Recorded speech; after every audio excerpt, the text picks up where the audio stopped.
Hi guys, success मंत्रा में आपका स्वागत है। तो गाइज आज फिर से आप लोगों के बीच प्रैक्टिस सेट नंबर 13 लेकर हाजिर हूँ। इससे पहले कि गाइज अगर आपने प्रैक्टिस सेट नंबर 1 से लेकर 12 तक नहीं देख रखे हैं तो जाके आप लिंक डिस्क्रिप्शन में वहाँ पे आप क्लिक करके देख सकते हैं, या मैंने प्लेलिस्ट में ऑलरेडी वीडियो डाल रखा हूँ, वहाँ पर जाके आप देख सकते हैं। गाइज अगर आप इस चैनल पर पहली बार विजिट कर रहे हैं तो चैनल को सब्सक्राइब कर दीजिए प्लीज़, एवं बेल आइकन को दबा दीजिए ताकि जब भी मैं ऐसी वीडियो अपलोड करूँ तो सबसे पहले नोटिफिकेशन आपके पास पहुँचे। गाइज वीडियो अगर अच्छी लगी हो तो वीडियो को लाइक कर दीजिए एवं दोस्तों के साथ शेयर कर दीजिए। गाइज कमेंट करिए ज़रूर, क्योंकि इससे मोटिवेशन मिलती है। तो गाइज कमेंट कीजिए कि आपने कितना स्कोर किया है, और हो सकता है मैंने कहीं गलती कर रहा हूँ तो वहाँ पर भी आप कमेंट कीजिए, मैं उसे सुधारने की कोशिश करूँगा। तो गाइज इसी के साथ शुरू करते हैं। प्रैक्टिस सेट नंबर 13 का पहला प्रश्न आपके फोन स्क्रीन पे बोल रहा है कि महात्मा बुद्ध ने अपना पहला धर्मचक्र परिवर्तन किस स्थान पर दिया था? तो सारनाथ में दिया था। ऑप्शन बी इसका सही उत्तर हो जाएगा। वैसे धर्मचक्र परिवर्तन जो बौद्ध धर्म में बुद्ध द्वारा दिए गए प्रथम उपदेश को ही धर्मचक्र परिवर्तन कहते हैं, और बुद्ध ने 35 वर्ष की आयु में ज्ञान की प्राप्ति की थी एवं पहला उपदेश जो कि सारनाथ में ही दिया था। अगला प्रश्न, निम्नलिखित कथनों पर विचार करें एवं चत्य तथा विहार में क्या अंतर है, इसे चुनें। अब बोल रहा है कि चत्य और विहार होता क्या है। तो वैसे चत्य और विहार बौद्ध और जैन धर्म से संबंधित है। चत्य शब्द भी चिता से उत्पन्न हुआ है एवं इसका अर्थ होता है चुनना चिता के अवशेषों को। ऐसा चत्य साधुओं की चिता भूमि पर निर्माण किया जाता है। इस स्तूप इसका आवश्यक भाग भी होता है एवं उन अवशेषों को सुरक्षित संग्रह किया जाता है। वैसे मैं बिहार की बात करूं तो आपका ये भिक्षुओं श्रमणों के रहने की व्यवस्था की गई है, जिन्हें हम बिहार कहते हैं।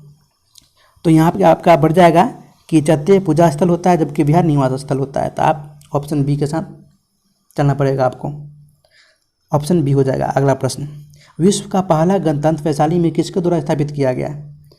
तो ये लिच्छवी के द्वारा स्थापित किया गया।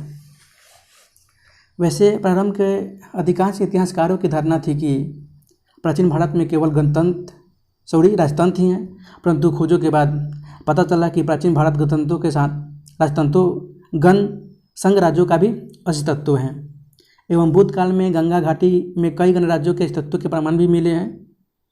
तो लिच्छवी द्वारा स्थापित वैशाली गणतंत्र विश्व का प्राचीन गणतंत्र का उदाहरण है। आपका ऑप्शन डी सही उत्तर हो जाएगा। अगला प्रश्न, मगध के नंद वंश का संस्थापक कौन था? तो ये महापद्मनंद थे। ऑप्शन ए इसका सही उत्तर हो जाएगा, जो कि मगध में नंद वंश की स्थापना ही महापद्मनंद ने की थी एवं पुराणों में इसका उपाधि दी गई है। कलिंग की बात करूं तो कलिंग के शासक खारवेल के हाथी गुम्फा अभिलेख से ज्ञात होता है एवं इन्होंने कलिंग में एक नहर का निर्माण कराया था एवं इस वंश के अंतिम शासक जो कि घनानंद थे। अगला प्रश्न, किसके शासनकाल में डायमेकस भारत आया था? तो ये बिंदुसार के शासनकाल में डायमेकस भारत आया था, जो कि स्ट्रेबो के अनुसार सीरिया के शासक एंटियोकस जो कि डायमेकस नामक राजदूत बिंदुसार के दरबार में पहली बार आया था। तो ये सीरिया का शासक था एंटियोकस। अगला प्रश्न, अशोक ने बौद्ध होते ही हिंदू धर्म में आस्था नहीं छोड़ी, इसका प्रमाण क्या है? तो इसका प्रमाण है मोक्ष में विश्वास। ऑप्शन बी इसका सही उत्तर हो जाएगा। सॉरी गाइस, इसका हो जाएगा देवम प्रिया की उपाधि। ऑप्शन सी इसका सही उत्तर हो जाएगा। वैसे अशोक के अभिलेखों में सबसे प्रमुख उसके लिए देवम प्रिया और प्रियदर्शी शब्द का प्रयोग किया गया है। तो यहाँ पे आपका ऑप्शन सी के साथ जाना होगा। वैसे अशोक के धौली और जौगढ़ शिलालेख भी उसमें यह कहा गया है कि सारी प्रजा मेरी संतान है एवं इसी से ही उसकी हिंदू धर्म में आस्था के संकेत मिले हैं। अगला प्रश्न, केवल वह स्तंभ जिसमें अशोक ने स्वयं का मगध सम्राट बताया है, तो वह स्तंभ है बाबरू स्तंभ। ऑप्शन डी इसका सही उत्तर हो जाएगा। बाबरू अभिलेख में अशोक ने बुद्ध धम्म संघ के प्रति आस्था व्यक्त की है एवं इस अभिलेख में अशोक ने स्वयं को मगधीराज कहा है। अगला प्रश्न, यूनानी लेखक जस्टिन द्वारा किसे सेंड्रोकोट्स कहा गया था? तो ये चंद्रगुप्त मौर्य द्वारा। ऑप्शन ए इसका सही उत्तर हो जाएगा। वैसे मौर्य वंश के संस्थापक चंद्रगुप्त मौर्य थे एवं यूनानी में ही इसकी पहचान सेंड्रोकोटस से की गई थी एवं यूनानी लेखक जस्टिन के अलावा भी एरियन, स्ट्रेबो ने चंद्रगुप्त मौर्य को सेंड्रोकोटस कहा है। अगला प्रश्न, निम्नलिखित में से किसका प्राचीन भारत के आयुर्वेद शास्त्र से संबंध नहीं है? तो है भास्कराचार्य, जबकि प्राचीन भारत के आयुर्वेद शास्त्र से संबंधित हैं धन्वंतरी, चरक और सुश्रुत, ये तीनों संबंधित है, जबकि भास्कराचार्य ये संबंधित नहीं है आयुर्वेद शास्त्र से। ऑप्शन बी इसका सही उत्तर हो जाएगा। एवं भास्कराचार्य द्वितीय प्राचीन भारत के एक प्रसिद्ध गणितज्ञ एवं ज्योतिष थे। अगला प्रश्न, जब तक जीवित रहो सुख से जीवित रहो, चाहे इसके लिए ऋण ही लेना पड़े, क्योंकि शरीर के भस्मीभूत हो जाने पर पुनरागमन नहीं हो सकता। पुनर्जन्म का निषेध करने वाली यह युक्ति किसकी है? तो यह युक्ति चवार्को की है। ऑप्शन डी इसका सही उत्तर हो जाएगा, जो कि चवार्को एक भौतिकवादी नास्तिक दर्शन है एवं यह प्रत्यक्ष को ही प्रमाण मानता है। परलौकिक सत्ताओं को यह सिद्धांत स्वीकार नहीं करता। इस दर्शन को वेदाभ भी कहा जाता है। तो यहाँ पे आपका चवार्को की सही उत्तर हो जाएगा, ऑप्शन डी। अगला प्रश्न, लिंगराज मंदिर अवस्थित है, तो लिंगराज मंदिर आपका ये भुवनेश्वर में अवस्थित है। ऑप्शन ए इसका सही उत्तर हो जाएगा, जो कि यह मंदिर महत्वपूर्ण लिंगराज का स्थान है, जो कि भुवनेश्वर के मंदिरों के मध्य स्थित है, जिसके आसमान को छूते शिखर इस नगरी का गौरव बढ़ाती है। एवं लिंगराज मंदिर का सर्वप्रथम विशेषता उसके देउल पर बना ऊंचा शिखर है। यह मंदिर नागर शैली में बना हुआ है एवं यह आर्य नागर शैली का सर्वोत्तम कार्य है। अगला प्रश्न, चोल साम्राज्य को अंततः किसने समाप्त किया? तो ये मलिक कफूर ने समाप्त किया। ऑप्शन डी इसका सही उत्तर हो जाएगा। वैसे दक्षिण भारतीय वंशों में चोल वंश एक शक्तिशाली राजवंश था, जिसकी स्थापना 9वीं सदी के मध्य में हुआ था। इस शक्तिशाली साम्राज्य को अंततः अलाउद्दीन के सेनानायक मलिक कफूर ने अपनी दक्षिण विजय के दौरान समाप्त किया था। अगला प्रश्न, निम्नलिखित स्थानों में कौन सा स्थान पूर्व मध्यकाल में शिक्षा का केंद्र नहीं था? तो आपका ये तक्षशिला, जो कि शिक्षा का केंद्र नहीं था। ऑप्शन सी इसका सही उत्तर हो जाएगा, क्योंकि यह प्राचीन कालीन शिक्षा का केंद्र था तक्षशिला। एवं यह पाकिस्तान में अभी स्थित है एवं यह विश्व का प्रथम विश्वविद्यालय था, जो कि भरत के पुत्र तक्ष ने इस नगर की स्थापना की थी। अगला प्रश्न, निम्नलिखित सुल्तानों में कौन अन्य के ऊपर कर समाप्त करने के लिए जाना जाता है? तो जाना जाता है सिकंदर लोदी। ऑप्शन डी इसका सही उत्तर हो जाएगा। अगला प्रश्न, बीजक का रचयिता कौन है? तो यह कबीर है। ऑप्शन बी इसका सही उत्तर हो जाएगा। एवं बीजक कबीर की मुख्य प्रामाणिक कृति है एवं इस कृति को कबीर पंथ की पवित्र पुस्तक मानी जाती है। उनमें से इस प्रकार 11 प्रकरणों के नामकरण भी कबीर के द्वारा किया गया था, जो इस प्रकार है: रेमिनी, शब्द, कहरा, बसंत, साखी, बेली, चाचर, हिंडोल, होली, प्री, विप्रम, तीसी, ज्ञान, 34। यानी ये सारे कबीर दास की प्रकरणों के नामकरण हैं। अगला प्रश्न, कबीर ने बंगाल तथा बिहार को मुगल साम्राज्य में मिलाया था। कब मिलाया था? तो ये 1576 में मिलाया था। ऑप्शन सी इसका सही उत्तर हो जाएगा। वैसे अकबर ने बंगाल विभाजन अभियान के लिए मुनीम खां को भेजा था, लेकिन इसका मूल कारण था कि बिहार के नए शासक दाऊद खां द्वारा स्वतंत्रता की घोषणा करना। एवं मार्च 1575 ईस्वी में मुनीम खां ने दाऊद को पराजित कर दिया तथा 1576 ईस्वी में उसने अंतिम रूप से पराजित करके बंगाल को मुगल साम्राज्य में मिला लिया। तो यहाँ पे आपका ऑप्शन सी सही उत्तर हो जाएगा। अगला प्रश्न, निम्नलिखित में से किसने हितोपदेश का फारसी में अनुवाद किया था? तो ये ताजुल माली ने हितोपदेश को फारसी में अनुवाद किया था। ऑप्शन डी इसका सही उत्तर हो जाएगा। वैसे मुगल बादशाह अकबर के अनुवाद में ही इसका लक्ष्य था कि संस्कृत, तुर्की और अरबी भाषाओं में महत्वपूर्ण पुस्तकों का फारसी में अनुवाद करना। तो इसी पे हितोपदेश ने फारसी में अनुवाद ताजुल माली के द्वारा किया गया था। अगला प्रश्न, औरंगजेब की 1707 ईस्वी में मृत्यु होने के बाद सत्ता किसने संभाली? तो ये बहादुर शाह प्रथम ने संभाली थी। ऑप्शन ए इसका सही उत्तर हो जाएगा। 1707 ईस्वी में जाजू की लड़ाई में आजम पराजित हुआ एवं साम्राज्य पर मुअज्जम के बाद बादशाह बना। जो मोहम्मद शाह के नाम प्रथम के नाम से औरंगजेब के बाद बादशाह बना। अगला प्रश्न, लॉर्ड वेलेस्ली की सहायक संधि को स्वीकार करने वाला पहला मराठा सरदार कौन था? तो वो था पेशवा बाजीराव दो। ऑप्शन ए इसका सही उत्तर हो जाएगा। एवं सहायक संधि का अस्तित्व जो कि वास्तव में डुप्ले ने किया था, जो कि पहला यूरोपीय था। 1765 ईस्वी में क्लाइव द्वारा अवध के साथ संधि की गई सहायक संधि, और 1787 ईस्वी में कॉर्नवालिस के कर्नाटक संधि हुई, और वेलेस्ली ने इन संधि को एक सैद्धांतिक आधार देते हुए इस संधि का नाम दे दिया, जो कि 1802 में पेशवा बाजीराव दो के द्वारा बेसिन मराठों द्वारा अंग्रेजों के साथ की गई सहायक संधि थी। अगला प्रश्न, 1857 का विद्रोह लखनऊ में किसके नेतृत्व में आगे बढ़ा? तो ये हजरत महल के नेतृत्व में आगे बढ़ा। ऑप्शन ए इसका सही उत्तर हो जाएगा, जो कि यह विद्रोह 4 जून 1857 को हुआ था, जो कि वाजिद अली शाह की बेगम हजरत महल ने नेतृत्व कर रही थी। एवं पराजित होने के बाद हजरत महल ने नेपाल चली गई और वहाँ पर ही इनकी मृत्यु हुई नेपाल में। अगला प्रश्न, सैडलर आयोग संबंधित था? तो ये शिक्षा से संबंधित था। ऑप्शन सी इसका सही उत्तर हो जाएगा। एवं 1917 में सर सैडलर की अध्यक्षता में कलकत्ता विश्वविद्यालय आयोग की स्थापना की गई थी। इस आयोग ने 15 वर्षीय स्कूली शिक्षा का सुझाव दिया था। 3 वर्ष की शिक्षा अवधि स्नातक की उपाधि के लिए निश्चित की गई थी। अगला प्रश्न, दार उल उलूम की स्थापना की थी किसने? तो ये मौलाना हुसैन अहमद ने की थी। ऑप्शन बी इसका सही उत्तर हो जाएगा। अगला प्रश्न, सुरेंद्रनाथ बनर्जी द्वारा स्थापित उस संगठन का नाम बताइए जिसका 1886 में इंडियन नेशनल कांग्रेस में विलय हो गया था। तो इसका नाम है Indian national conference. Indian national conference की जगह पे ही इंडियन नेशनल कांग्रेस का स्थापना हुआ था।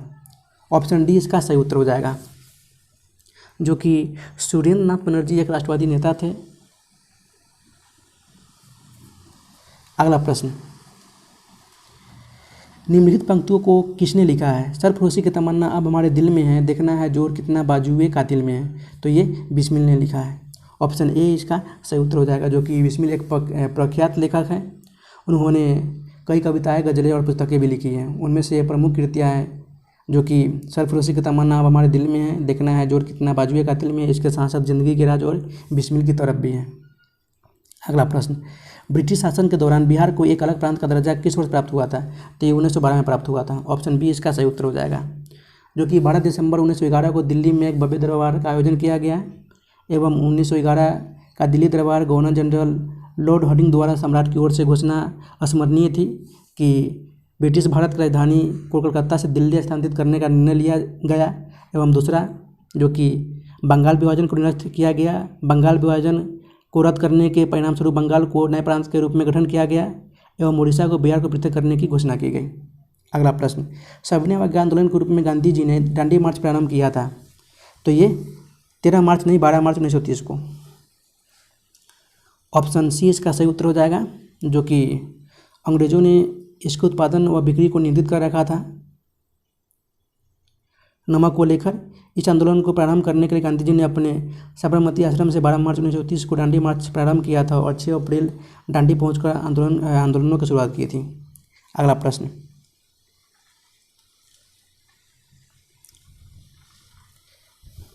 सांप्रदायिक अवार्ड एवं पूना पैक्ट में क्रमशः दलित वर्ग के लिए कितनी सीटें दी गई हैं? तो 71 व 147 सीटें दी गई है। ऑप्शन बी इसका सही उत्तर हो जाएगा, जो कि 71 तय की गई जिसे पूना पैक्ट में बढ़ाकर 147 कर दिया गया। अगला प्रश्न, भारतीय संघ में रजवाड़ों का विलय आधिकारिक किस वर्ष में हुआ था? तो ये 1947 में हुआ था। ऑप्शन बी इसका सही उत्तर हो जाएगा, जो कि देशी रियासतों के विलय में सरदार पटेल की प्रमुख भूमिका थी। उन्होंने देशी रियासतों का दौरा किया और उन्हें भारतीय संघ में शामिल होने के लिए प्रेरित किया और न मिलने पर आंदोलन की चेतावनी दी। इसी के साथ सरदार वल्लभ भाई पटेल को लौ एवं रक्त की नीति कहते हैं।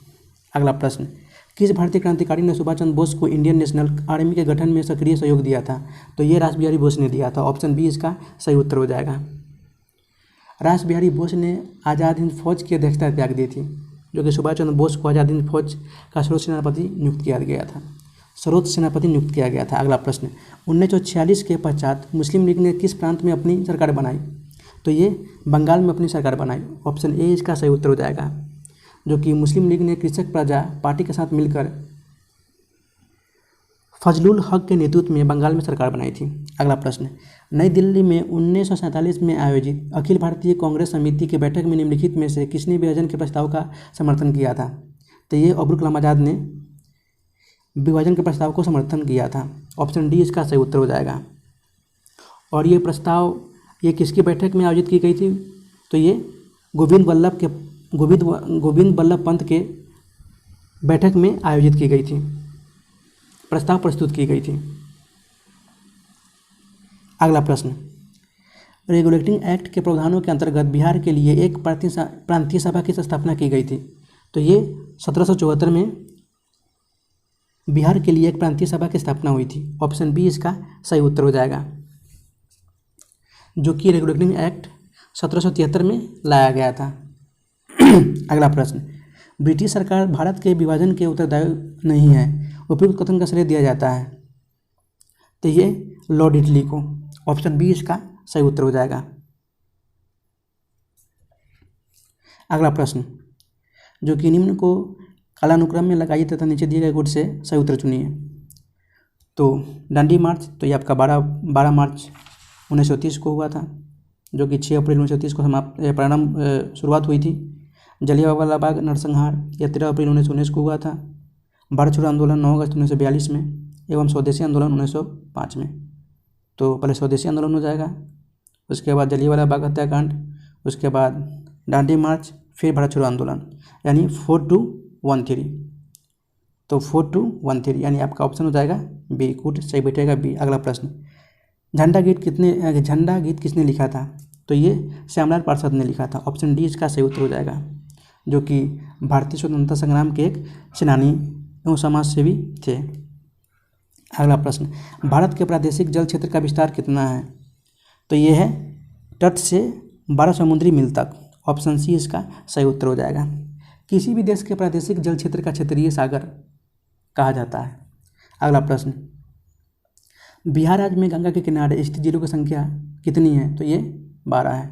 ऑप्शन सी इसका सही उत्तर हो जाएगा, जो कि 12 जिले इस प्रकार हैं: सारण, बक्सर, भोजपुर, पटना, वैशाली, समस्तीपुर, बेगूसराय, लखीसराय, मुंगेर, खगड़िया, भागलपुर और कटिहार। अगला प्रश्न, निम्नलिखित में से कौन सा एक नदी हिमालय पार नदी है? तो नदी है सतलज नदी। ऑप्शन बी इसका सही उत्तर हो जाएगा, जो कि सतलज नदी हिमालय पार नदी है। सतलज नदी का उद्गम स्थान तिब्बत पठार में मानसरोवर झील के निकट स्थित राक्षसताल झील से है।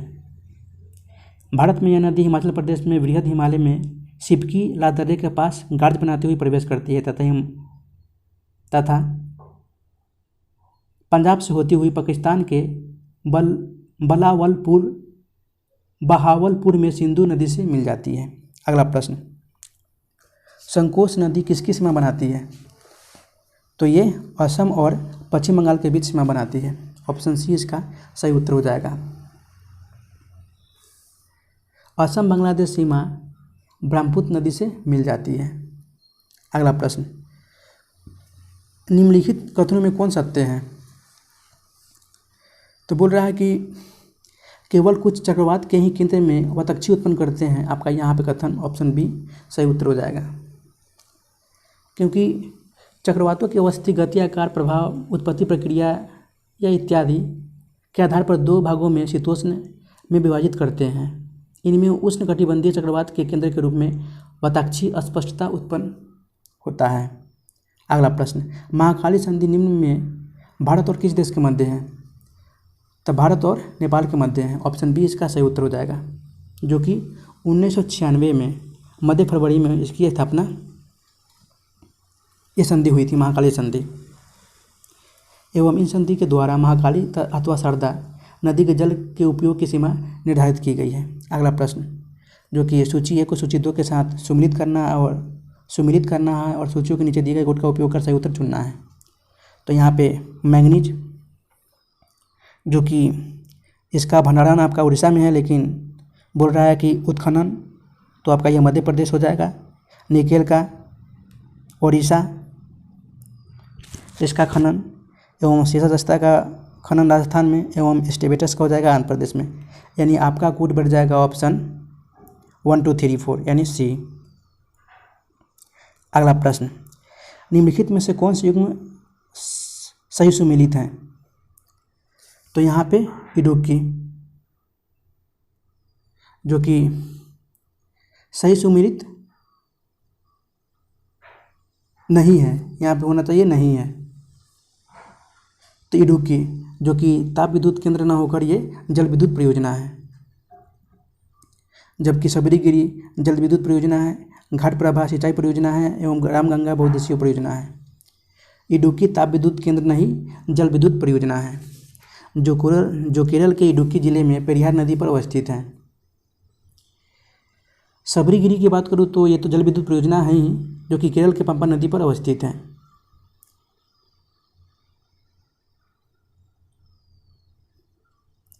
और रामगंगा बहुउद्देशीय नदी घाटी परियोजना उत्तराखंड के रुहेलखंड मैदान के 7 लाख हेक्टेयर भूमि की सिंचाई की जाती है एवं घाटप्रभा ये कृष्णा नदी की सहायक नदी है। तो आगे की ओर बढ़ते हैं गाइज। निम्नलिखित कथनों पर विचार कीजिए। बोल रहा है कि पेट्रोनेट LNG लिमिटेड मंगलौर में एक और LNG टर्मिनल लगा रहा है। आगे देखते हैं। दूसरा पॉइंट है कि ड्रेजिंग कॉरपोरेशन ऑफ इंडिया का मुख्य कार्यालय विशाखापट्टनम में है। तीसरा पॉइंट बोल रहा है कि नरवा पहाड़ खान भारतीय यूरोपीय निगम लिमिटेड द्वारा संचालित की जाती है। तो बोल रहा है कि यहाँ पे कौन सा कथन सही है? यहाँ पे आपका पेट्रोनेट LNG लिमिटेड मंगलौर में एक और LNG टर्मिनल लगा रहा है, यह भी कथन आपका सत्य है। इसके साथ साथ ड्रेजिंग कॉरपोरेशन ऑफ इंडिया का मुख्य कार्यालय विशाखापट्टनम में है, आंध्र प्रदेश के विशाखापट्टनम में, एवं नरवा पहाड़ खान भारतीय यूरेनियम नगर लिमिटेड द्वारा संचालित की जाती है, यह भी कथन सत्य है। यानी आपका कोड बढ़ जाएगा ऑप्शन ए 1 2 3 तीनों सत्य हैं। नरवा पहाड़ खान जो कि झारखंड के पूर्वी सिंहभूम में स्थित यूरेनियम की खान है।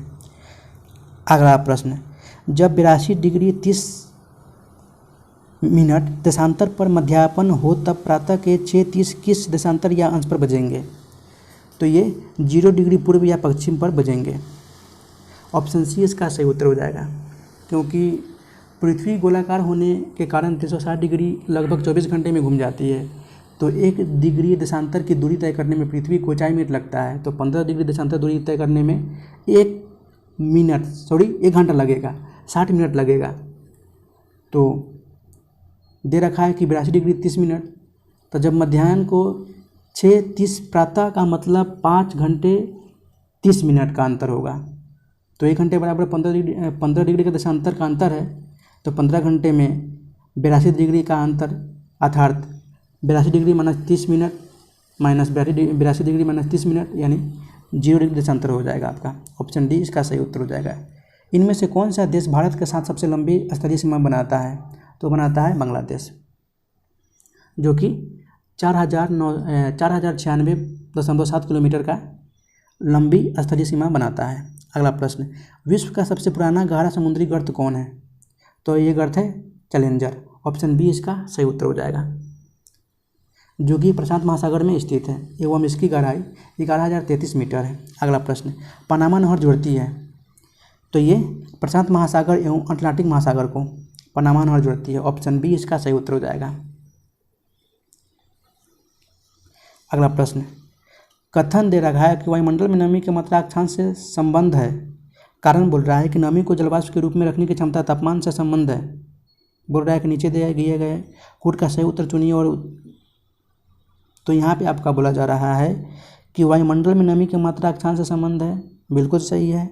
नमी को जलवाष्प के रूप में देखने की क्षमता तापमान के संबंध है, बिल्कुल सही है। यानी आपका ऑप्शन ए दोनों सही है, ए और आर दोनों सही है, जबकि आर ए का सही स्पष्टीकरण है। वैसे वायु में स्थित जल का गैसीय रूप वायुमंडल की आर्द्रता या नमी कहलाती है। आर्द्रता की वायुमंडल में प्राप्ति वाष्पीकरण से होती है तथा वायु का तापमान जितना अधिक होगा वाष्पीकरण की प्रक्रिया उतनी ही तेज होगी तथा नमी धारण करने की क्षमता उतनी ही अधिक होगा। तो इसी के साथ आर ए का सही स्पष्टीकरण कर रहा है। अगला प्रश्न, कृषि मृदाओं के संदर्भ में सही कथनों का चुनाव करें। तो यहाँ पे मृदा में कार्बनिक पदार्थ का उच्च अंश इसकी जल धारण क्षमता को प्रबंध रूप से कम करता है, बिल्कुल करता है। गंतव्य चक्र में मृदा की कोई भूमिका नहीं होती, बिल्कुल नहीं होती। कुछ समयावधि तक सिंचाई कुछ कृषि भूमियों को लवणीय भवन में योगदान कर सकती है, बिल्कुल करती है। कुछ जीवाणु कार्बनिक सल्फर में परिवर्तित करने में सक्षम होता है, बिल्कुल होता है। यानी आपका ऑप्शन हो जाएगा ई, उपयुक्त में से एक से अधिक। अगला प्रश्न, निम्नलिखित में से कहाँ अंतर्राष्ट्रीय समुद्री संगठन का मुख्यालय है? तो आपका ये लंदन में है। ऑप्शन ए इसका सही उत्तर हो जाएगा। अगला प्रश्न, जो कि यहाँ से आपका मैथ का प्रश्न शुरू होता है, तो आप लोग इसे सॉल्व कर लीजिएगा। एवं मैंने ऑलरेडी 30 से 32 प्रश्न को सॉल्व कर रखा है, उससे आपको बहुत हेल्प मिलेगा। तो मैं डाल दूँगा लिंक डिस्क्रिप्शन में, वहाँ पे जाके आप देख सकते हैं। वैसे मैं इसका सिर्फ उत्तर बता देता हूँ। बोल रहा है कि पाइप ए और पाइप बी क्रमशः 3 घंटे और 4 घंटे में एक टैंक भर सकते हैं और पाइप सी इसे 2 घंटे में खाली कर सकता है। यदि सभी पाइप एक साथ खोले जाते हैं तो कितने समय में टैंक को भरा जा सकता है? तो ये 12 घंटे में भरा जा सकता है। अगला प्रश्न, 20 छात्र 1 घंटे में 100 प्रश्न हल कर सकते हैं, तो कितने छात्र 2 घंटे में 500 प्रश्न हल कर पाएंगे? तो ये 50 छात्र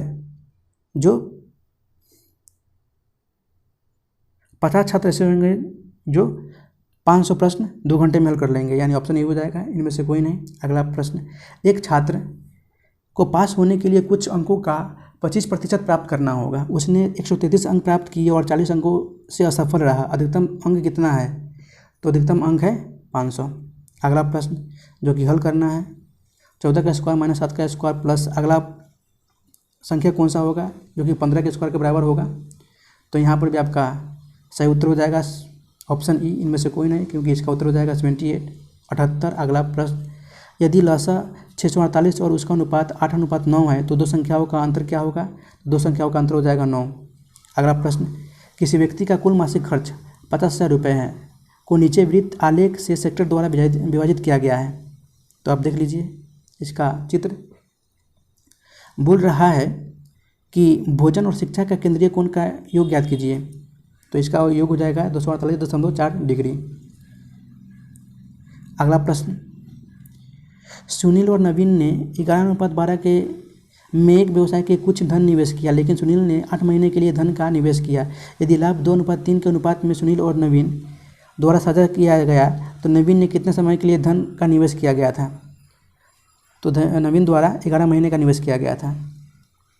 अगला प्रश्न, जो कि 7 के पावर 13 + 1 6 द्वारा भाज्य हो तो शेष क्या होगा?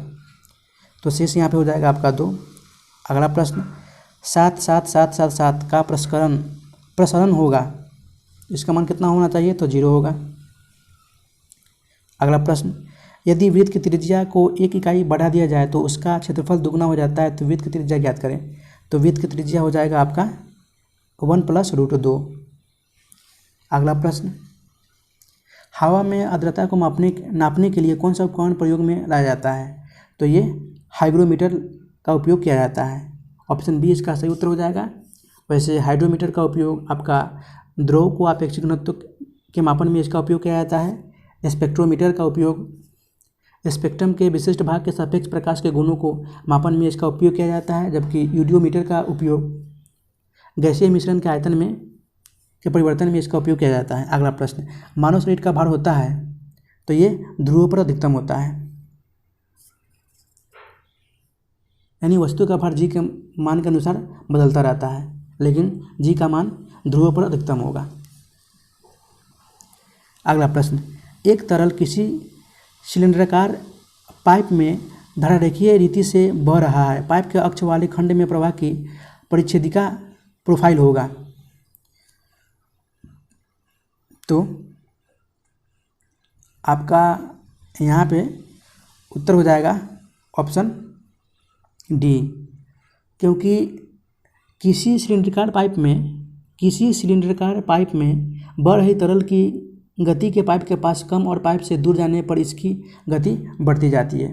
तो यहाँ पे आप देख सकते हैं बढ़ती जाती है। ऑप्शन डी इसका सही उत्तर हो जाएगा। अगला प्रश्न, मरीजों के पेट के अंदर का परीक्षण करते हुए डॉक्टरों द्वारा प्रयुक्त एंडोस्कोप निम्नलिखित में से किस सिद्धांत पर कार्य करता है? तो ये प्रकाश का सकल आंतरिक परिवर्तन के कार्य पर कार्य करता है। ऑप्शन डी इसका सही उत्तर हो जाएगा, जिसे हम एंडोस्कोप कहते हैं। बोंगोस्कोप की बात करें तो गलों और फेफड़ों का निरीक्षण में इसका उपयोग किया जाता है। गैस्ट्रोस्कोप की बात करें तो पेट के निरीक्षण में इसका उपयोग किया जाता है। और ऑडियोस्कोप की बात करें तो ये कान के आंतरिक भाग का निरीक्षण में इसका उपयोग किया जाता है।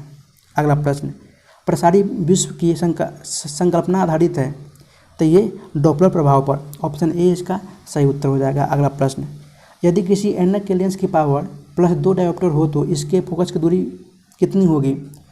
तो फोकस की दूरी यानी पावर इक्वल टू 1/f होता है, तो यहाँ पे आपका 50 सेंटीमीटर होगा। अगला प्रश्न, माना कि औसत तापमान सेंटीग्रेड C और फ़ारेनहाइट F हो तो C बार F बार यदि C तथा F का संबंध F बराबर 9/5 C + 32 हो तो F बार तथा C बार का संबंध क्या होना चाहिए? तो इसका संबंध आपका हो जाएगा F बराबर 9/5 C + 32, जो कि C सेंटीग्रेड F फ़ारेनहाइट है।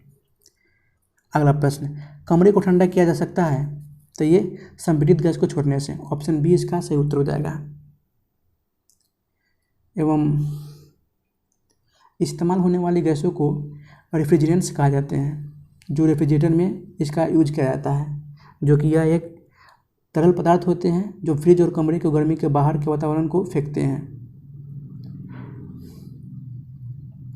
अगला प्रश्न, प्रेशर कुकर के अंदर का उच्चतम ताप निर्भर करेगा, तो ये ऊपर के छेद का क्षेत्रफल व उस पर रखा गया वजन पर निर्भर करेगा। ऑप्शन ए इसका सही उत्तर हो जाएगा।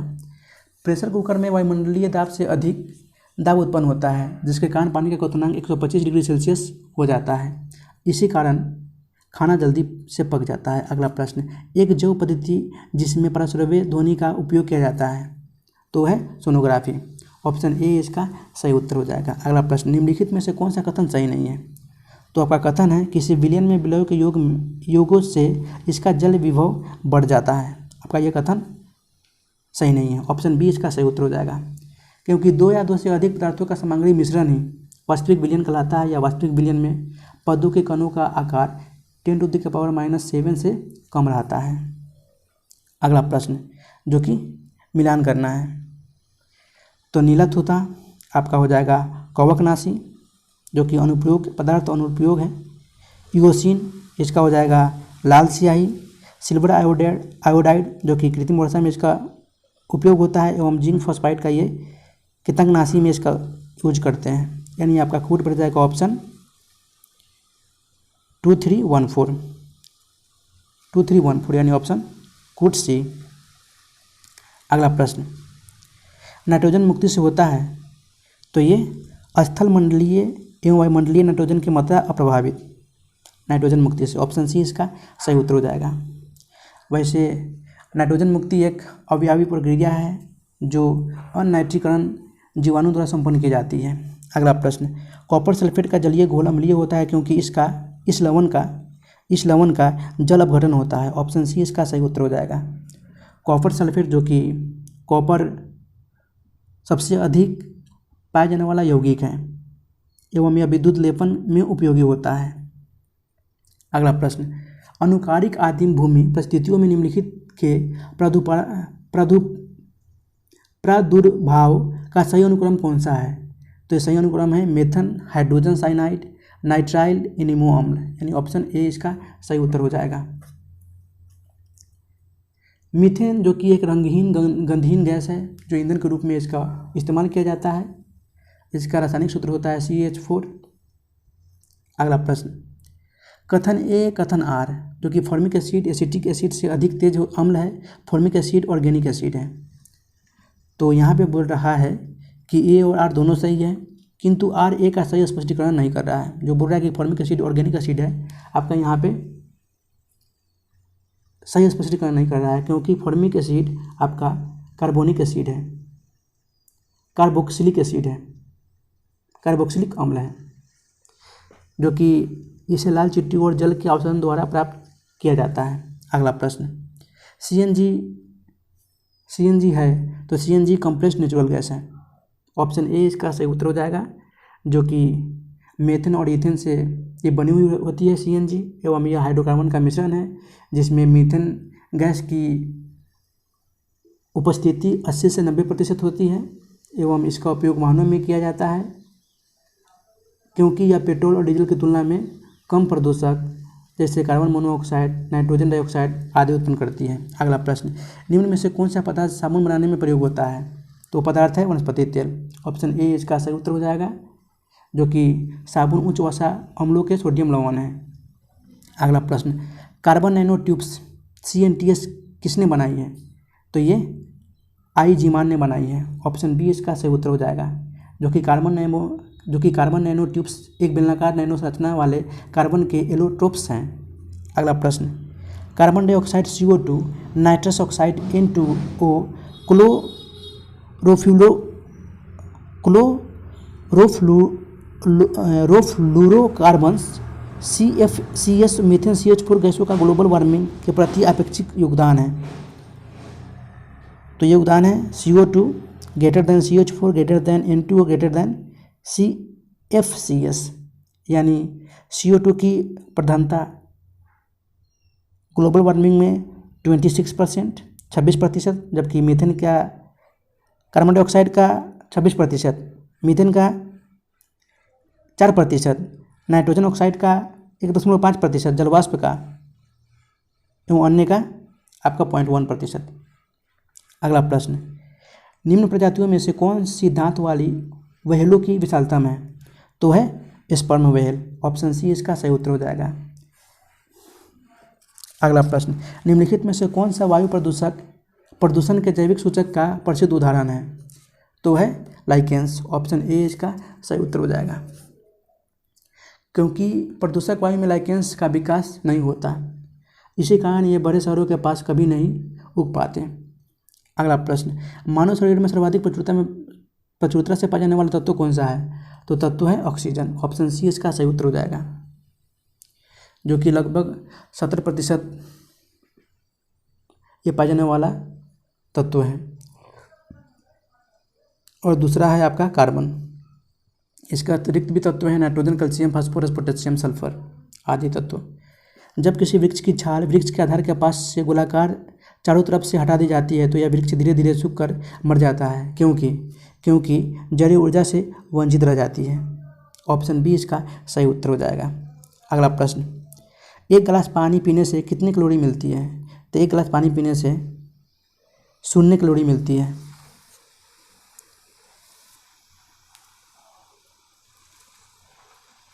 क्योंकि पानी कैलोरी फ्री होता है। अगला प्रश्न, निम्न अंगों में से पित्त का संचय किसमें होता है? तो पित्त का संचय पित्ताशय में होता है। ऑप्शन डी इसका सही उत्तर हो जाएगा, जो कि पित्त रस पीले रंग का क्षारीय द्रव होता है, जो कि इसमें 85% जल होता है, एवं इसका pH मान 7.7 होता है। अगला प्रश्न, एंथोफोबिया निम्न का डर है? तो ये पुष्पों का डर है, एंथोफिबिया, जबकि साइनोफिबिया कुत्तों का डर और पायरोफिबिया अग्नि का डर। अगला प्रश्न, विश्व स्तर के प्रोग्राम ह्यूमन जीनोम प्रोजेक्ट का संबंध किससे है? तो ये मानव जीनों और उनके अनुक्रमों की पहचान और मानचित्रण से है। ऑप्शन डी इसका सही उत्तर हो जाएगा। अगला प्रश्न, कौन सा जीवित ऊतक उच्च वर्गीय पौधों में जौ पोषक वाहक का कार्य करता है? तो है फ्लोएम, यानी जौ पोषक उच्च वर्गीय पौधे में जो पोषक वाहक का कार्य करता है वो फ्लोएम करता है, एवं जाइलम द्वारा जड़ों द्वारा अवशेषों जलों के पौधे के अन्य भागों में पहुंचाती है, उसका वो है जाइलम। अगला प्रश्न, भारत को एक संविधान देने का प्रस्ताव संविधान सभा द्वारा पारित किया गया था? तो ये 22 जनवरी 1947 को। ऑप्शन बी इसका सही उत्तर हो जाएगा। संविधान सभा में 13 दिसंबर 1946 को जवाहरलाल नेहरू ने उद्देश्य प्रस्ताव पास किया था, जिसके आधार पर संविधान की रूपरेखा निर्धारित की गई, एवं यह प्रस्ताव 22 जनवरी 1947 को पारित कर दिया गया एवं फिर इसी के साथ संविधान निर्माण की प्रक्रिया प्रारंभ हो गई। अगला प्रश्न, यदि हमारी सभ्यता विफल होती है तो यह मुख्यतः प्रशासन के ध्वस्त होने के कारण होगा। यह कथन दिया गया है, किसका कथन दिया गया है? तो यह कथन है बी डोनहम द्वारा। ऑप्शन सी इसका सही उत्तर हो जाएगा। अगला प्रश्न, निम्नलिखित कथनों में से कौन सा कथन गलत है? तो यहाँ पे कथन गलत है, दादरा और नगर हवेली जो कि 1954 तक फ्रांसीसी औपनिवेशिक शासन के अंतर्गत थे, आपका यह कथन गलत है, क्योंकि दादरा और नगर हवेली 1924 तक पुर्तगाली शासन के अधीन थे एवं अंतर्राष्ट्रीय न्यायालय के भारत के पक्ष में निर्णय के पश्चात दादरा नगर हवेली को भारत में मिला लिया गया। तो यहाँ पे आपका ऑप्शन डी गलत हो जाएगा। अगला प्रश्न सही उत्तर हो जाएगा। अगला प्रश्न, भारत में समाचार पत्रों का संबंध तथ्य है। तो यह है संवैधानिक अनुच्छेद 19 के 1 के ए में विशेष रूप से उपबंधित है। ऑप्शन ए इसका सही उत्तर हो जाएगा, जो कि मूल अधिकार का अनुच्छेद 19 के ए में उल्लेखित है। अभिव्यक्ति की स्वतंत्रता, प्रेस की स्वतंत्रता समाहित है। अगला प्रश्न, एक सांसद अथवा विधानसभा का सदस्य राष्ट्रपति निर्वाचित हो सकता है, परंतु निर्वाचित होने के तुरंत उपरांत अपनी सदस्यता छोड़नी होगी। ऑप्शन सी इसका सही उत्तर हो जाएगा। अगला प्रश्न, पार्लियामेंट संसद के किसी सदन के सदस्य न होने पर भी सदन की बैठक में कौन भाग ले सकता है? तो सदन की बैठक में भारत का अटॉर्नी जनरल यानी महान्यायवादी भाग ले सकता है। ऑप्शन बी इसका सही उत्तर हो जाएगा। अगला प्रश्न, निम्नलिखित में से किस राज्य से लोकसभा के 2 सदस्य निर्वाचित किए जाते हैं? तो ये त्रिपुरा से 2 सदस्य निर्वाचित किए गए हैं। ऑप्शन ए इसका सही उत्तर हो जाएगा। त्रिपुरा के साथ आपका गोवा से भी 2 सदस्य निर्वाचित किए गए थे, मणिपुर से भी किए गए थे और मेघालय से भी किए गए थे, अरुणाचल प्रदेश से भी किए गए थे एवं लक्षद्वीप से भी किए गए थे। अगला प्रश्न, निम्नलिखित में से कौन सा कथन सही है? तो आपका यहाँ पे कथन है धन विधेयक लोकसभा में प्रस्तुत होता है। आपका ऑप्शन बी सही उत्तर हो जाएगा, जो अनुच्छेद 109 में धन विधेयक के संबंध में विशेष प्रक्रिया का उल्लेख किया गया है एवं अनुच्छेद 110 में धन विधेयक की परिभाषा दी गई है। अगला प्रश्न, भारत के उच्चतम न्यायालय में न्यायाधीशों की संख्या में वृद्धि करने की शक्ति किसमें निहित है? तो वृद्धि करने की शक्ति संसद में निहित है, संसद के पास है। ऑप्शन बी इसका सही उत्तर हो जाएगा। अगला प्रश्न, निम्नलिखित में से कौन सा भारत के राष्ट्रपति की इच्छा तक ही पद पर बने रह सकता है? तो रह सकता है निर्वाचन आयुक्त। ऑप्शन बी इसका सही उत्तर हो जाएगा।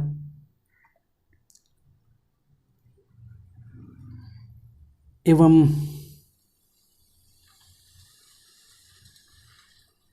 राज्यपाल की बात करें तो संविधान के अनुच्छेद 155 में राष्ट्रपति के द्वारा राज्यपाल की नियुक्ति की जाती है। भारतीय संविधान के निम्नलिखित में से किस अनुच्छेद के अंतर्गत विधानसभा को विधान परिषद का सृजन करने का प्रस्ताव पास करने की इजाज़त मिलती है? तो अनुच्छेद है 169। ऑप्शन बी इसका सही उत्तर हो जाएगा। अगला प्रश्न, निम्न में से किस एक सिफारिशों के आधार पर संघ एवं राज्यों के बीच वित्तीय वितरण होता है? तो है वित्त आयोग। ऑप्शन ए इसका सही उत्तर हो जाएगा, जो कि वित्त आयोग एक संवैधानिक संस्था है जिसका गठन अनुच्छेद 268 के तहत किया गया था। अगला प्रश्न, निम्नलिखित में से किसी में उच्चतम न्यायालय के न्यायाधीशों की नियुक्ति में कार्यपालिका विधायिका एवं मुख्य न्यायाधीशों की भागीदारी की अनुशंसा की गई है? तो ये द्वितीय प्रशासनिक सुधार आयोग में। ऑप्शन सी इसका सही उत्तर हो जाएगा, जिसमें सारी अनुशंसा की गई है। अगला प्रश्न, निर्वाचन आयोग को 3 सदस्यीय आयोग किस वर्ष से बनाया गया है? तो ये 1989 से बनाया गया है आयोग को 3 सदस्यीय आयोग। ऑप्शन सी इसका सही उत्तर हो जाएगा। अगला प्रश्न, विधानसभा में किसी दल के निर्वाचित सदस्यों के दल बदल पर निम्नलिखित में से किसने प्रतिबंध लगाया है? तो ये संविधान के 52वां संविधान संशोधन 10वीं अनुसूची द्वारा जोड़ी गई है, जिसमें दल बदल कानूनी अधिनियम का प्रावधान किया गया है। अगला प्रश्न, वैश्विक प्रतिस्पर्धी रिपोर्ट कौन जारी करता है? तो ये रिपोर्ट विश्व आर्थिक मंच जारी करता है।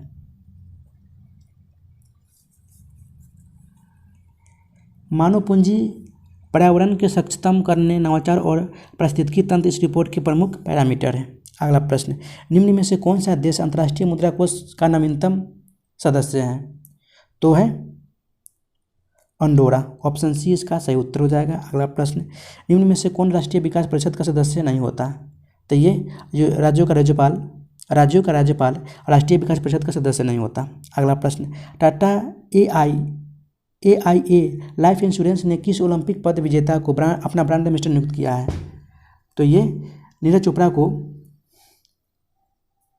AI लाइफ इंश्योरेंस के ब्रांड एम्बेसडर नियुक्त किया है।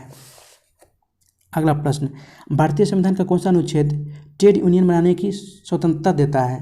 तो ये अनुच्छेद 19 के C ट्रेड यूनियन बनाने की स्वतंत्रता देता है। ऑप्शन बी इसका सही उत्तर हो जाएगा, जो कि 2001 में इसे संशोधित किया गया था। अगला प्रश्न, गुजरात सरकार ने हाल ही में ड्रैगन फ्रूट का नाम बदलकर क्या रखने की घोषणा की है?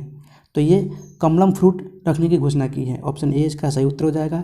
भारत और किस देश के बीच संयुक्त सैन्य अभ्यास युद्ध अभ्यास का 16वां संस्करण राजस्थान में हुआ है? तो ये अमेरिका में। ऑप्शन सी इसका सही उत्तर हो जाएगा। अगला प्रश्न, भारतीय पुरातत्व सर्वेक्षण ASI ने किस राज्य के सीमागढ़ी हिल्स के जुलजुल पहाड़ के पास एक टीले के नीचे दफन बौद्ध मठ की खोज की है? तो ये की है झारखंड में। ऑप्शन सी इसका सही उत्तर हो जाएगा। अगला प्रश्न, डस्टलिक भारत और किस देश के बीच एक सैन्य अभ्यास है? तो डस्टलिक भारत और उज्बेकिस्तान देश के बीच एक सैन्य अभ्यास है। ऑप्शन बी इसका सही उत्तर हो जाएगा। विश्व जल दिवस 2021 का विषय निम्न में से क्या है? तो ये था वैल्यूइंग वाटर। ऑप्शन बी इसका सही उत्तर हो जाएगा। अगला प्रश्न, देश के अगले मुख्य चुनाव आयुक्त निम्न में से किसे नियुक्त किया गया है? तो ये सुशील चंद्रा को नियुक्त किया गया है। ऑप्शन ए इसका सही उत्तर हो जाएगा। अगला प्रश्न, भारतीय रिजर्व बैंक RBI ने नए डिप्टी गवर्नर के रूप में किसने पदभार संभाल लिया है? तो ये TB शंकर ने ये पदभार संभाल लिया है। ऑप्शन बी इसका सही उत्तर हो जाएगा। अगला प्रश्न, हाल ही में किस राज्य में एक ऑनलाइन बाढ़ रिपोर्टिंग और सूचना प्रबंधन प्रणाली का शुभारंभ किया है? तो किया है असम सरकार ने, असम राज्य में। ऑप्शन सी इसका सही उत्तर हो जाएगा। अगला प्रश्न, निम्न में से किस राज्य सरकार ने कोविड-19 महामारी में अपने माता पिता को खोने वाले बच्चों के कल्याण हेतु मुख्यमंत्री शिशु सेवा योजना की घोषणा की है? तो किया है असम राज्य सरकार ने। ऑप्शन डी इसका सही उत्तर हो जाएगा। अगला प्रश्न, नीति आयोग और पीरामल फाउंडेशन ने 112 आकांक्षी जिलों में किस अभियान की शुरुआत की है? तो अभियान है सुरक्षित हम सुरक्षित तुम, ये अभियान की शुरुआत की गई है। ऑप्शन बी इसका सही उत्तर हो जाएगा। अगला प्रश्न, हाल ही में किस राज्य सरकार ने मुख्यमंत्री उद्यमी योजना की शुरुआत की गई है? तो इनके द्वारा बिहार में मुख्यमंत्री उद्यमी योजना की शुरुआत की गई है। ऑप्शन डी इसका सही उत्तर हो जाएगा, जिसमें मुख्यमंत्री के द्वारा उद्योग लगाने के लिए 10 लाख रुपए की राशि दी जाएगी, जिसमें 5 लाख रुपए ऋण के रूप में एवं 5 लाख रुपए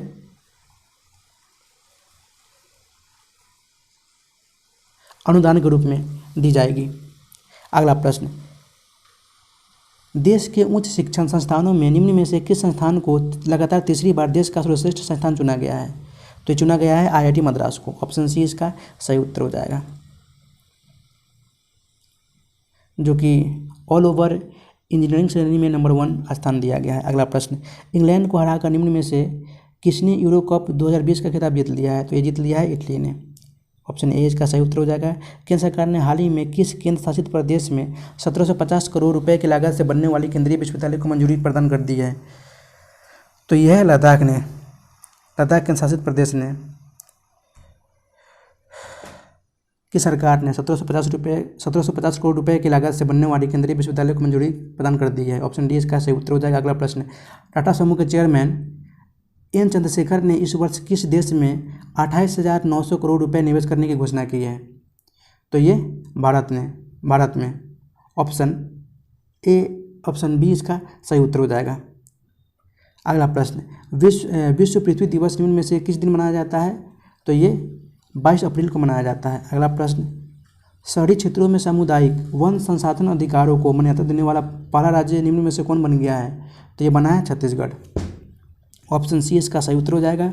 भारत नेपाल मैत्री ट्रेन का सफल ट्रायल बिहार के किस जिले से की गई है? तो ट्रायल बिहार के समस्तीपुर जिले से की गई है। ऑप्शन बी इसका सही उत्तर हो जाएगा। अगला प्रश्न, एग्जाम वॉरियर्स पुस्तक के लेखक कौन है? तो इस पुस्तक के लेखक है नरेंद्र मोदी। ऑप्शन सी इसका सही उत्तर हो जाएगा। हाल ही में राष्ट्रपति ने सर्वोच्च न्यायालय में कितने महिलाओं सहित 9 न्यायाधीशों की नियुक्ति को मंजूरी दे दी है? तो ये कुल 3 महिलाओं सहित 9 न्यायाधीशों की नियुक्ति को मंजूरी दे दी है। ऑप्शन डी इसका सही उत्तर हो जाएगा। अगला प्रश्न, किस राज्य सरकार ने ओलंपिक में स्वर्ण पदक जीतने पर 6 करोड़ रुपए देने की घोषणा की है? तो राज्य सरकार है हरियाणा राज्य सरकार। ऑप्शन सी इसका सही उत्तर हो जाएगा। एवं कांस्य पदक जीतने पर 2.5 करोड़ देने की घोषणा की है। अगला प्रश्न, बिहार राज्य निर्यात निगम लिमिटेड की स्थापना बिहार में कहाँ हुई थी? तो ये बिहार के राजधानी पटना में हुई थी। अगला प्रश्न, निम्नलिखित में से कौन संविधान की 12वीं अनुसूची के अंतर्गत आता है? तो आता है ए और बी, जो कि सड़कें और गैर पारंपरिक ऊर्जा का स्रोत। ऑप्शन डी इसका सही उत्तर हो जाएगा। अगला प्रश्न, राजीव रंजन सिंह उर्फ ललन सिंह जनता दल यूनाइटेड के नए राष्ट्रीय अध्यक्ष चुने गए हैं। वह किस लोकसभा से निर्वाचित सांसद है? तो ये मुंगेर के लोकसभा से निर्वाचित सांसद है। ऑप्शन बी इसका सही उत्तर हो जाएगा। अगला प्रश्न, सॉरी गाइज, बिहार में शहद उत्पादन को बढ़ावा देने के लिए किसानों को कितने प्रतिशत अनुदान देने का प्रावधान किया गया है? तो ये 75 से 90% अनुदान देने का प्रावधान किया गया है। ऑप्शन डी इसका सही उत्तर हो जाएगा। अगला प्रश्न,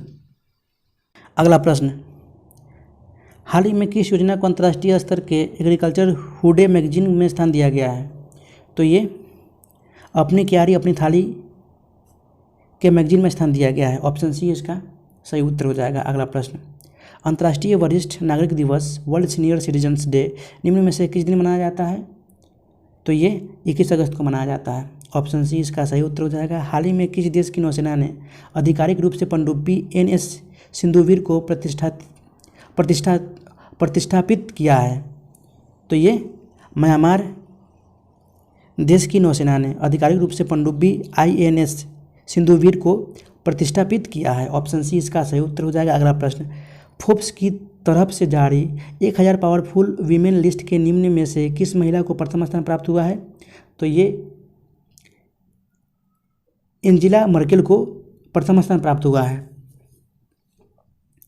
ऑप्शन डी इसका सही उत्तर हो जाएगा। अगला प्रश्न, वर्ष 2019-20 में वर्तमान मूल्य पर बिहार का प्रति व्यक्ति आय कितना है? तो बिहार का प्रति व्यक्ति आय 50,735 रुपया है। ऑप्शन सी इसका सही उत्तर हो जाएगा। अगला प्रश्न, वर्ष 2019-20 में पशुधन का राज्य के सकल घरेलू उत्पाद में कितना प्रतिशत भागीदारी है?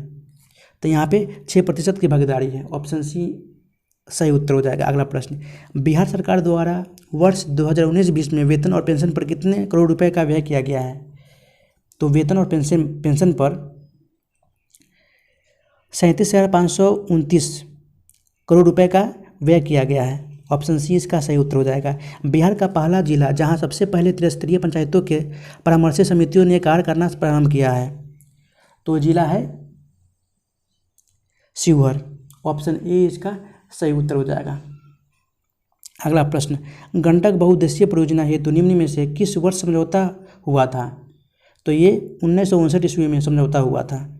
ऑप्शन बी इसका सही उत्तर हो जाएगा। अगला प्रश्न, निम्न में से किस जिले में बिहार का एकमात्र राष्ट्रीय उद्यान स्थित है? तो है पश्चिमी चंपारण। ऑप्शन डी इसका सही उत्तर हो जाएगा, जो कि है वाल्मीकि राष्ट्रीय उद्यान, बिहार का एकमात्र राष्ट्रीय उद्यान एवं इसकी स्थापना 1989 में हुई थी। अगला प्रश्न, वर्ष 2019-20 में बिहार की अर्थव्यवस्थाओं में सबसे अधिक महत्वपूर्ण योगदान निम्न में से किस क्षेत्र का रहा है? तो ये तृतीय क्षेत्र का रहा है। ऑप्शन सी इसका सही उत्तर हो जाएगा, जो कि लगभग 8.5% का रहा है एवं द्वितीय क्षेत्र में 8.2 का योगदान रहा है एवं प्राथमिक क्षेत्र में 3.6% का योगदान रहा है। अगला प्रश्न, महात्मा गांधी ने ऑन्टो दिस लास्ट को गुजराती में अनुवाद करने पर शीर्षक को क्या नाम दिया था? तो ये शीर्षक को सर्वोदय का नाम दिया था। ऑप्शन सी इसका सही उत्तर हो जाएगा, जो कि 1908 में ये अनुवाद दिए थे। अगला प्रश्न, प्रधानमंत्री गरीब कल्याण पैकेज के निम्नलिखित में से कौन से लाभ शामिल हैं? तो ये लाभ है यहाँ पे आपका 50 लाख रुपए का बीमा कवर, 1 महीने के लिए बीपीएल परिवारों को मुफ्त रसोई गैस सिलेंडर, प्रधानमंत्री गरीब कल्याण योजना के तहत अगले 3 महीनों के लिए मुफ्त दालें एवं 5 किलोग्राम गेहूं तथा चावल का प्रावधान। यानी आपका ऑप्शन हो जाएगा उपयुक्त में से एक से अधिक। सारे कथन जो कि संबंधित है, ये सारे लाभ शामिल हैं। अगला प्रश्न, फायर आइस क्या है? तो फायर आइस आपका ये मिथिल हाइड्रेट है, मीथेन हाइड्रेट है। ऑप्शन बी इसका सही उत्तर हो जाएगा, जो कि यह समुद्र तल से निकाला जाता है। अगला प्रश्न जो कि इस प्रैक्टिस सेट का लास्ट प्रश्न है, राष्ट्रीय डेयरी विकास बोर्ड NDDB ने डेयरी किसानों की मदद के लिए किस पोर्टल को लॉन्च किया है? तो पोर्टल है ई गोपाला पोर्टल। ऑप्शन सी इसका सही उत्तर हो जाएगा। तो गाइज शुरू से लेकर अंत तक बने रहने के लिए इस वीडियो के साथ आपको बहुत बहुत धन्यवाद। फिर मिलते हैं नेक्स्ट वीडियो में, तब तक के लिए गुड बाय, जय Hind, take care of your self.